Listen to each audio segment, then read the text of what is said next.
We are on an odyssey to a world championship. Please fasten your seatbelts and prepare yourself. Will Mercedes win another title? This ain't season 1. Welcome back to my team. Season 2 has just begun.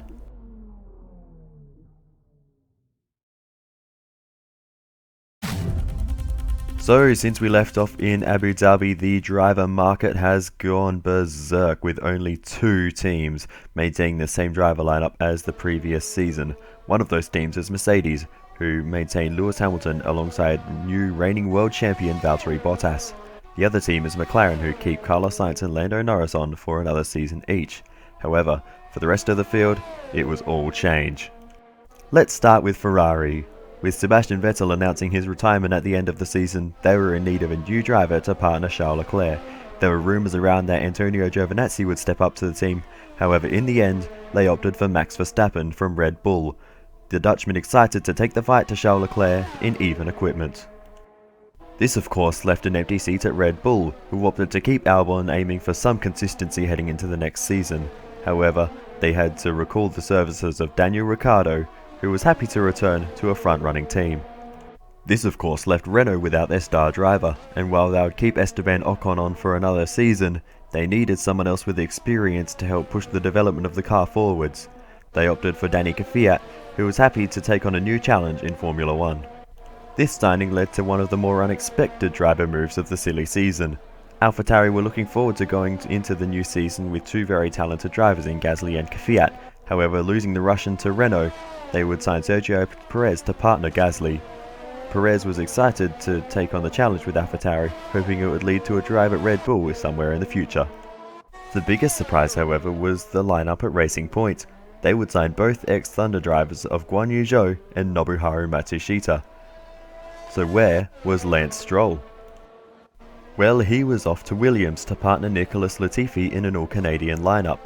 Some suspecting that Williams will become something of a sister team to Racing Point. Another team that made headlines throughout the off-season was Haas, who fired both Kevin Magnussen and Romain Grosjean, opting for some younger talent instead. They signed George Russell and Nick de Vries, who was excited to finally make the step up to Formula 1. Romain Grosjean found a new home at the Thunder team, owner-driver Mark Player saying his experience and knowledge will be crucial for helping them develop the car and progress further up the grid.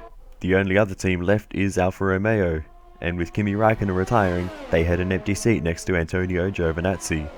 This would be a lifeline for Kevin Magnussen's career, as he would step across to the team, excited to still be on the grid. Hello everyone, and welcome back to my F1 2020 My Team career for the first round of Season 2. You've already seen the car and the driver transfers between seasons, so let's get into the rest of the pre-season stuff. First, we need to sign a major sponsor for the season, and we're going to go with Lupo Industries. Looking at it now, I probably should have gone with AII, but in the end, Lupo was the one I chose, and we changed our team name from Galactic Thunder, obviously Galactic from our TriStar sponsor in the previous season, to Lupo Thunder for this upcoming season. So that is our major sponsor sorted. Next up is our engine supplier, and I was really tempted to go with Honda because they are looking very good. They've developed their engine so much heading into this season, but in the end I decided to go with Mercedes because well, they just seemed a decent option. You know, the Mercedes engine's never going to be bad, and I know the Mercedes engine well. In the F1 games I've driven a lot of seasons with Mercedes power in the past, in F1 2018 and 19, so why change too much? I've already driven Renault and Honda power in this game, so I'm going to change it up a little bit with there and go with the Mercedes power unit.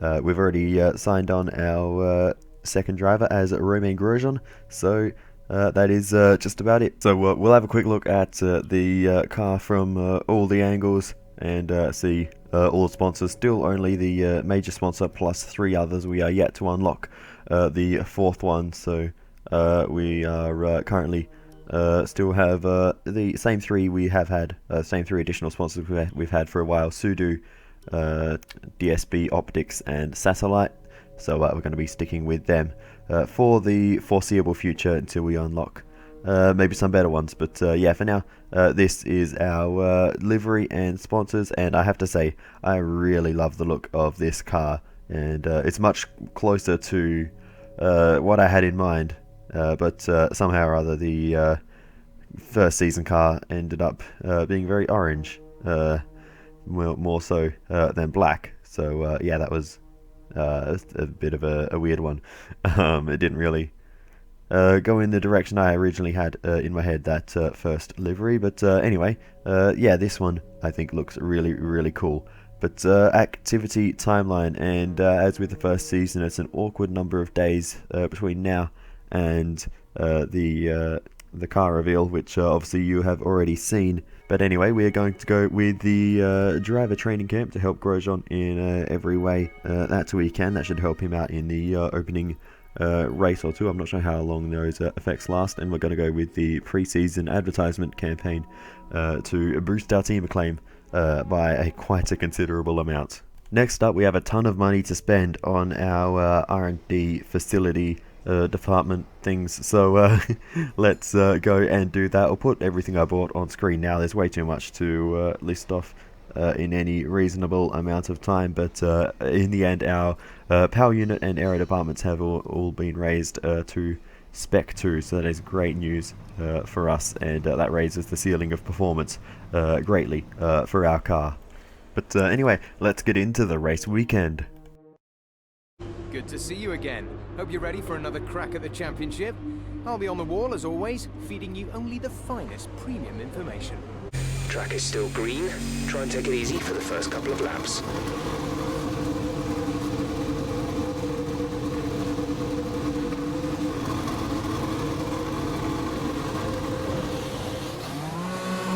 So here we are then, heading out of the pit lane for the first time in season 2, and the immediate feeling in the car was actually quite strange.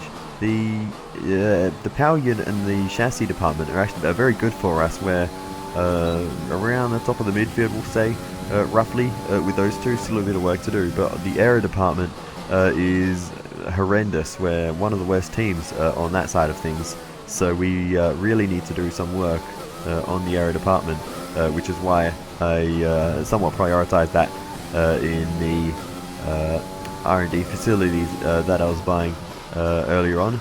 But anyway, yeah, we're going to need to get used to this. I'm not sure if we'll be able to reach those lofty heights we did here in season 1, strangely enough. But after practice, we get a choice of rival for Verstappen, Leclerc, Albon, or Guan Yu Zhou, who was a bit of an outlier there. I don't think we have what it takes to take it to the Red Bulls and Ferraris, so I went with Guan Yu Zhou. But that was a very weird one, a very weird selection of drivers. So obviously they're expecting a lot of Guan Yu Zhou in this season, as he wasn't really rated too much lower than the others. So that's interesting. Racing Point obviously very competitive in this career mode.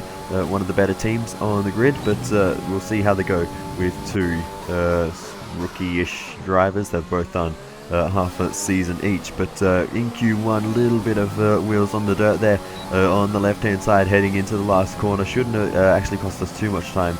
It's going to affect our run to the finish, but thankfully we do actually get through into Q2 up in 8th position, so our car does have pace around this circuit. That is great news for us, so we can be thankful for that. Romain Grosjean P6, so we've actually, our car is very good around this circuit, it seems.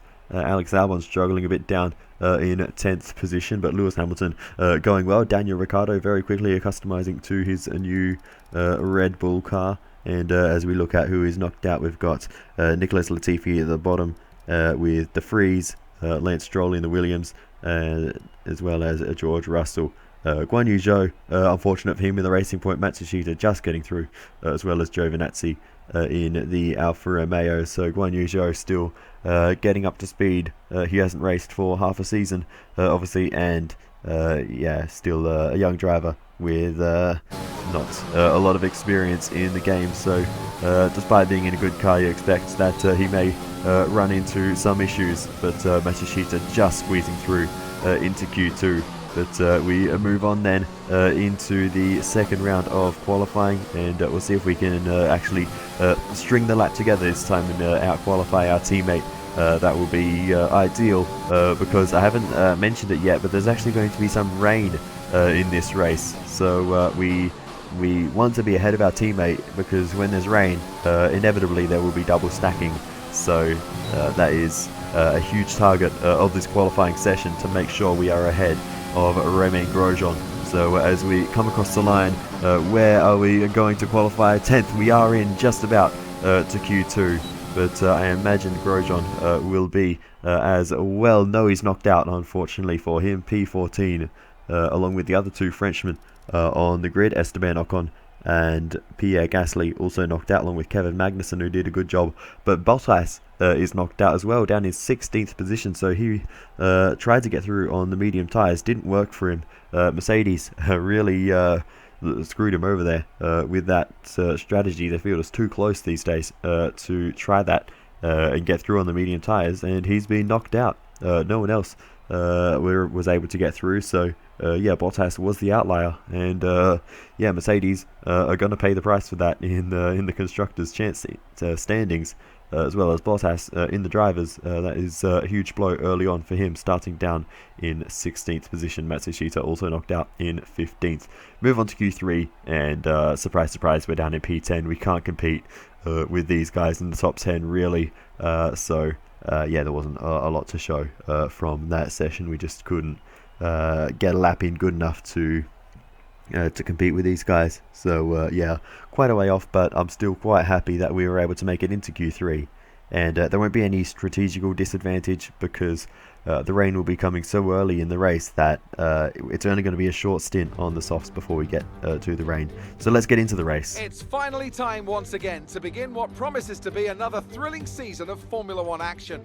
Pre-season times, subject of so much discussion in recent weeks, mean nothing now, as the cars line up to battle it out for points once again.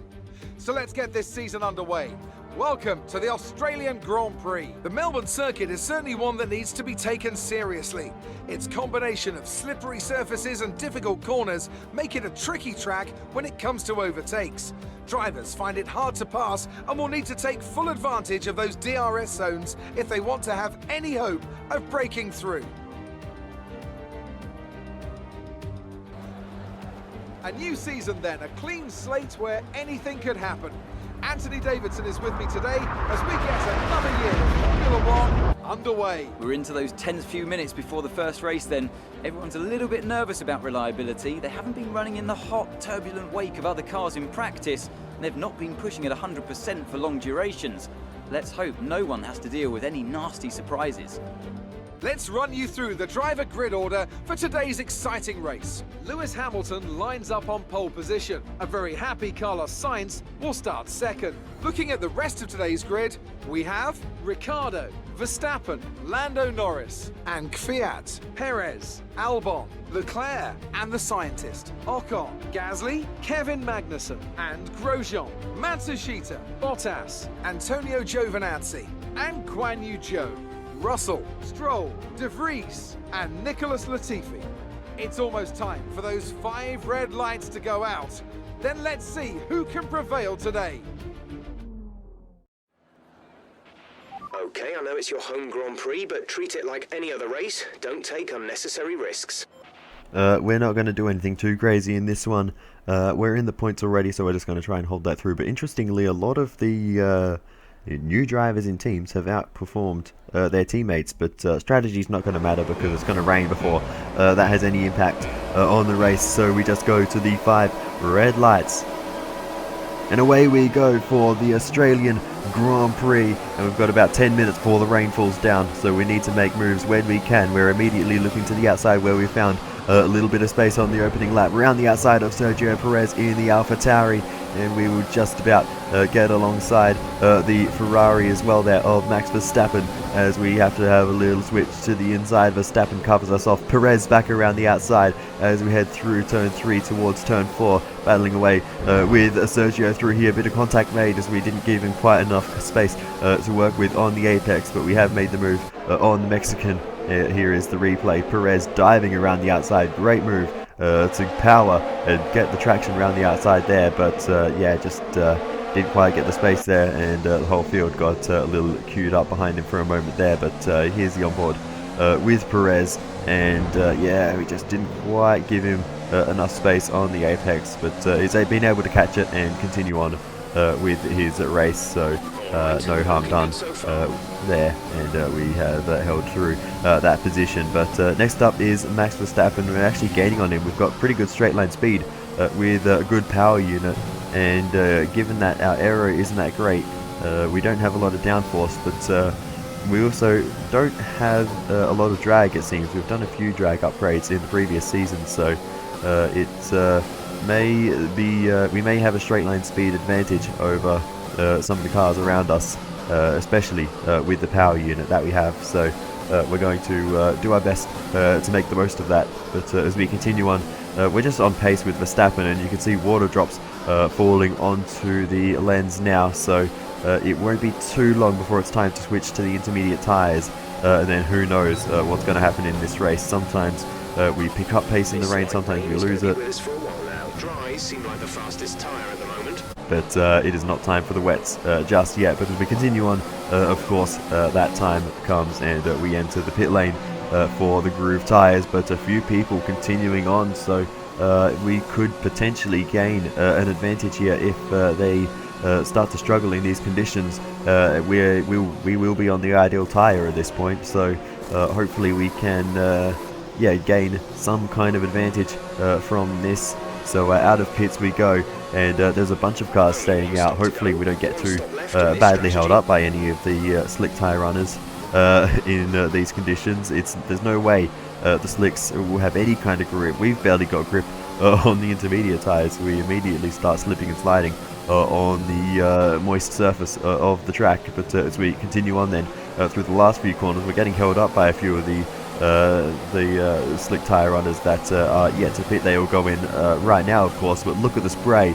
There is no way you have any kind of traction on the slicks in these conditions, as we saw, and we do actually gain a position. I'm not sure who it was on, but we're up and into 6th in this race.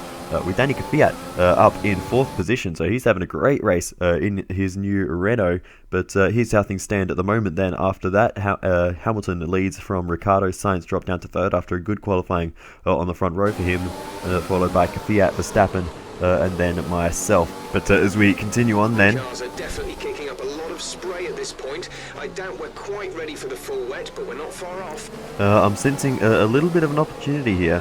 The wet weather, the full wet weather on the blue wall tyres is coming. Those track conditions are not very favourable for me. In the past, I've never been too comfortable, at least recently, on the full wet tyres. I have been in the past in previous games, on even previous updates of this game. But yeah, at the moment, I'm not a huge fan of them in these sort of upgraded career mode cars. And I'm not really sure I want to run on them, but if we stay out, we can do not 1 but 2 less pit stops. So if we can stay out and lose less than even 40 seconds, then that will be a mega advantage for us, and we're going to gain a ton of track position. We may even take the lead here, as everyone is in the pits. We're gaining positions, but it's not quite going to be enough, and Lewis Hamilton will maintain the lead by a few seconds. But if we can just maintain some kind of consistency on these tyres at this stage.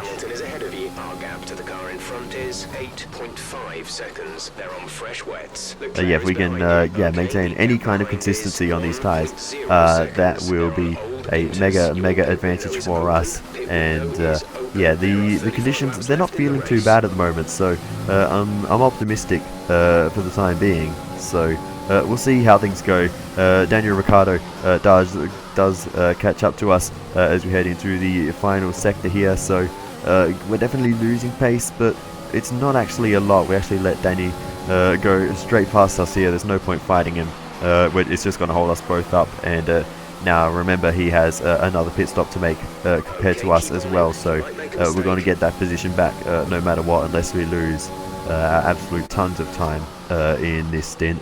But that hasn't really happened. We haven't lost tons of time. We've been keeping pace surprisingly well, to say that they are much faster cars than what we are driving. And as we continue on, it is now time for them to go back onto the intermediate tyres, and we're going to get all of our track position back, including the race lead. And now we're on the right tyres again, so that is huge for us. The downside is they're now on much newer intermediate tyres that haven't been through that wet weather phase, but unfortunately for them, they've lost track position, so we have now the upper hand, because it is very difficult to overtake in the wet conditions. And now here's Lewis Hamilton getting a little bit stuck behind one of the Williams cars there, I believe, of Latifi, and that cost him a little bit of time. And so it's little things that, who knows, they could make the difference at the end of the day. But right now, Hamilton has caught up to us on his much newer tyres in a much faster car than ours. So we have a lot of work to do if we want to hold him behind. You can see making a few mistakes. These tyres are getting a little bit worn at this point, and yeah, they're definitely not giving us the same amount of grip as Lewis Hamilton's got, and you can see he's got to run. It's unfortunately for Albon, he has a mechanical failure and retires from the race. But to finish my point earlier, Hamilton had a run there, but he wasn't able to do anything with it because there's no DRS, and it is very difficult to overtake in these conditions. So all we have to do is just defend a little bit, and it's not actually that difficult to hold him behind most of the time. Unless we make a big mistake, I don't think he's going to be able to get past in these conditions. So yeah, we just saw Albon parked off the edge of the road there, and yeah, unfortunate for him, he won't finish the first race of the season. Red Bull keeping him on for some consistency, but unfortunately Red Bull have failed their end of the deal, and they've had a mechanical failure. Seem like the fastest tyre for now. And yeah, right now I'm just begging for this rain to end, because we're on older tyres and we're just struggling to keep Hamilton behind. But so long as we maintain this track position, we should be fine. But yeah, right now it's all about keeping Hamilton behind. We're not really focusing on trying to run the fastest race, because you don't need to do that when you've got track position.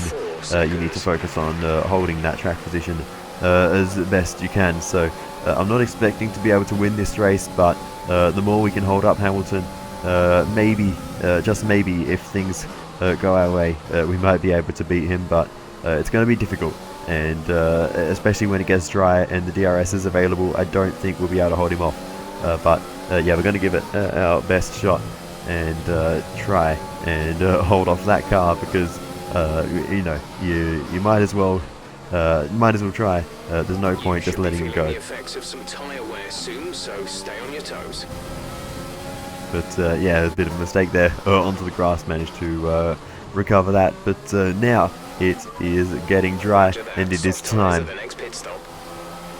only just to go onto the soft compound tyres. In fact, I actually called that earlier than Jeff did. That was a new strategy he was calling just then, but I asked on the previous straight, and he said dries and inters will have similar pace. So I boxed at the earliest possible moment, and we are now on to the soft compound tyres for the rest of the race. No one will be making another pit stop after this one, so my hope was that maybe we could do one less stop than what Hamilton might do, and that could be what wins this for us. But we'll see how that goes. I don't think he will be able to do that though, but yeah, I don't think he will do that. He'll be able to get to the end on just this one stop that he is making now. But we've had the undercut, and as we race him towards the first corner, we are going to get the lead back, and we will get that undercut, make it work on Lewis Hamilton. That was a lot closer than what I thought. I thought we'd actually have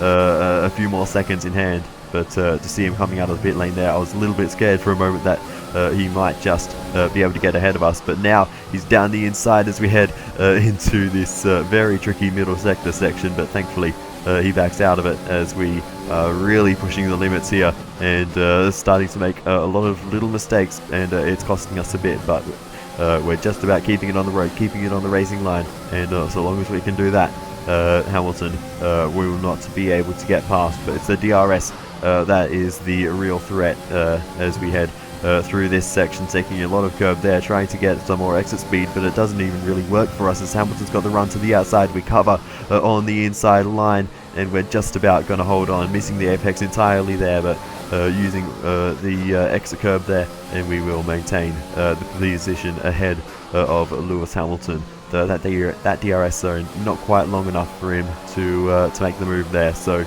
that's one opportunity we may not have to worry about. It's down here into turn 1 and into turn 4, turn 3 that we need to worry about, because you can see he's got to run once again as we head into the first corner. We leave him the room on the inside line there. He's got the front nose ahead as we go side by side along the run towards turn 3. We're going to switch back to the inside, dive up the inside very late on the brakes. Hamilton though switches back to the outside as we head through turn 4, and he can't quite hold it around there, and we will just about maintain the lead. Great battling there with Lewis Hamilton, and we maintain the lead for another few corners at least. But yeah, this is getting very, very difficult to defend this position. I would also assume that Mercedes car would have... Hang on, Hamilton's got a problem there. He's slowing, he's pulled off the racing line, and he may have some kind of issue with that car, and he's nowhere near us now. Hamilton has had a huge issue in this race,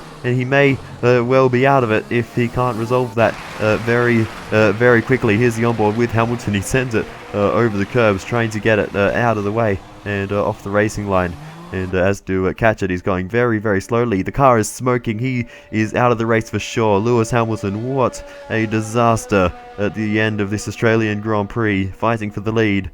And the engine gives up the ghost, and he will retire from the first race of the season. Esteban Ocon also retires, and the combination of those two cars stopped on the edge of the circuit will bring out the safety car as we catch up to it in the lead of the race.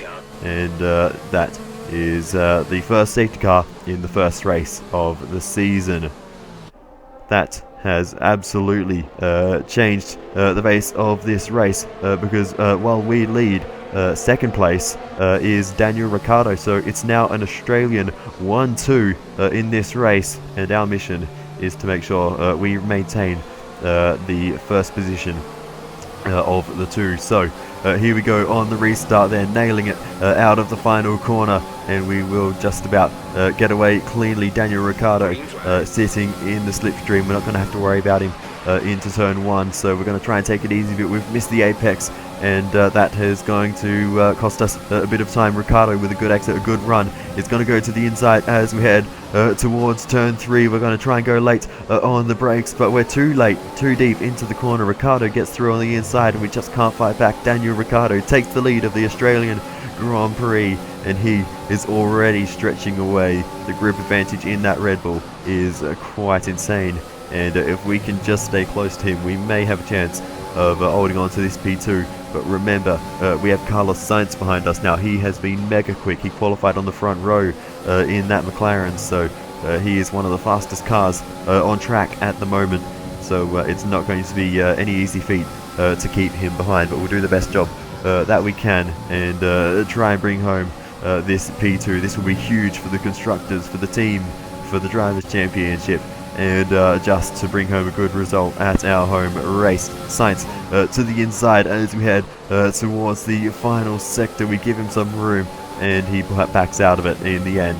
So that is the position defended once, but he's coming to the outside now as we head towards the back straight. Very tight corner to have to be trying to defend there, and that's going to compromise us. Sainz has not got the run though, as he himself was also compromised, so we'll be okay through this chicane, taking a bit of a defensive line. This chicane's been causing me so many problems throughout this race. I've just never ever been able to get it right, and you can see there again not getting through there very well. But now Leclerc down the inside of Carlos Sainz, the Ferrari driver, fighting and getting up onto the podium. Ferrari finding their form once again, and now Leclerc is down the inside as we head into the final sector once again. We just about hold him off, but this is getting very, very tight between the three of us, and Danny Kvyat in the Renault is not too far behind, so it's going to be a very, very tricky one to defend from all three of those. Kvyat just waiting for an incident ahead to try and get involved in the action, but onto the final lap of the race now, and we do have a little bit of a break from the cars behind us as they have been battling away, but we still have a lot of work to do because a little mistake in the first corner and they've caught right up almost immediately. It is currently Charles Leclerc in 4th position, Carlos Sainz in 3rd, and Sainz the one chasing us down. We're taking so much curb and cutting the corner there, but we just need to throw everything at it to try and bring this result home. I almost can't believe that we're sitting in this position in this car, and I do not want to let it slip. So just half a lap to go now as we head along the back straight, but Carlos Sainz is very, very strong in this part of the circuit. That McLaren very quick in a straight line and very good through these corners.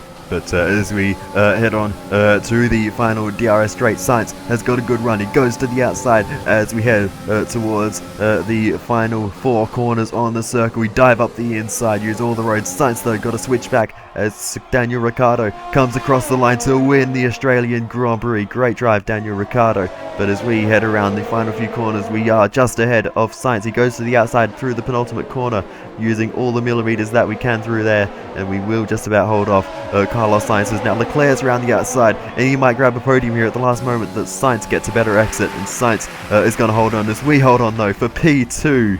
Can't complain about that one. That was an excellent drive. Unbelievable. I'm out of breath. Driver of the day as well. Can't ask for much more than that. Another superb Australian Grand Prix comes to an end, and it's a thoroughly deserved victory. Anthony Davidson, a resounding victory today. What set them apart from the rest? I'd say it was down once again to good, consistent driving, nailing the corners, working to the track conditions and perfecting the team's strategies. They got all of these things right today, and the results speak for themselves. Here come today's winners. The team at Red Bull have done a phenomenal job recently. It's clear to see that they've put in the work, and they should be proud of the victory they secured here.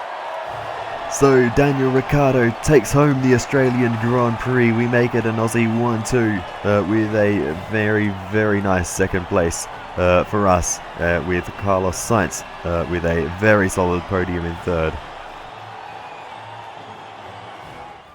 So, let's review the drivers' standings. Daniel Ricciardo is the new leader of the Drivers' Championship after today's results. Now, let's discuss, Ant. Who would you say is a contender for Driver of the Day? I have to give it to the scientists. They fought so hard and had incredible pace at times, so I don't think anyone else did a better job today. It's time to see how things are shaping up in the Constructors' Championship. Red Bull take over as championship leaders. Well, that was certainly an incredible weekend of racing. Be sure to join myself and Ant for more exciting Formula One action soon. Well, there we have it, the end of the Australian Grand Prix, and a rather unexpected podium result for us. I was hoping for, P9, P8, thought that would be decent, but yeah, when the heavy rain came down, we stayed on the intermediate tyres, got us piles of track position, and it was all about holding on to it from there. But yeah, the most surprising thing was that I think we probably had better pace in the full wet tyres, in the full wet conditions on the intermediate tyres, than what we did after things slowed down. The rain slowed down again, and went back to intermediate conditions, because we were keeping up with Hamilton. We're only losing, a few tenths or just over when they were all on the full wet tyres. But when they went back onto the inters, we started losing much more time, much faster. But again, very difficult to overtake in the rain, and that really helped us hold on to track position in this race. So yeah, very, very thankful for that, the brief time. It was only 5 or so laps, I think, on the full wet tyres for everyone else, but those extra 2 pit stops were very costly for them, and indeed, not making those pit stops obviously got us the result today. Unfortunately, Romain Grosjean, because of the wet conditions and probably a bit of double stacking as well, he wasn't quite able to break into the points. That would have been great if he was able to. So we're still the sole point scorer for the team so far, but honestly, I can't complain too much about that. He yeah, obviously was a little unlucky in qualifying. He had a lot more pace than what he showed in Q2. Obviously, he was 6th place in Q1, so there's definitely more in it for him, but yeah, we'll have to wait for Bahrain to see him utilize the pace that we know he has in our car. So yeah, I really enjoyed the battling in this race, though. It was a lot of fun. Great work out there today. Let's have your thoughts. You were cutting your way through the field during the race. Yeah, we went full send at the start to try and gain some track position, and it worked for us. We got our way up into 7th position, and then once we got some track position in the rain, it was all about defending. Another podium. You must be getting used to it up there. I wouldn't say that. It is very difficult to get these results, so very lucky this time. You really looked in control of your car out there. Your team must be thrilled. Yeah, it's a great day for the team to bring home P2 at our home race, both for me as a driver and for the team. How do you feel the weather affected the outcome today? Yeah, obviously I think for the rest of the field probably didn't affect them too much, but for us, being able to make 2 less pit stops gave us the podium. Great. Well, that's everything. Thanks, Claire. So that brings the Australian Grand Prix weekend to a close. 5-2 to Joe in the rivalry for that race, 7-3 in total. But yes, we are already leading that one away. As for our acclaim, doing alright. Didn't click over any new levels, unfortunately. Still on level 15, inching towards level 20, and that's final sponsorship deal. All our sponsors are happy enough though, and we did apparently damage our car slightly, but anyway. Our margins are looking good right now. I think we've got room for some more investment. Do we, Carl? I'm not so sure. Investment's expensive these days. But anyway, activity timeline. Gonna go for the podium celebration party. Gotta, have some acknowledgement for these rare days where we can get results like this. So gonna get a load of pizzas, and it's gonna be great. But we're also gonna go for driver promotion and get that going. But anyway, as for R&D, we have a whole host of things we're doing across this entire episode. This first clip is from before the race weekend even started. Going to get working on that durability upgrade that we lost. We are also going to go for a major rear downforce upgrade. We also go for a quality control upgrade to the durability department, in addition to all of the facility upgrades we've already done at the start of this episode. So we will be pumping out the upgrades later on in this season, but that's the last facility upgrade we're going to do for a while. We need to save money at some point to make sure we can re-sign Grosjean. That's probably not going to be too much of an issue, but you can never be too careful with these things. I don't want to lose a driver like I did last season with Guan Yu Zhou when he put his own value up just before we had to re-sign him. But yeah, other than that, not a lot left to cover. We re-signed Sudo and what was the other one? Satellite as sponsors. And yeah, that is about all there is to cover for this one. So I will say thank you so much for watching. We've got Bahrain coming up next, and I'm very much looking forward to that race very, very soon. So thank you so much for watching. I'll see you next time. Goodbye.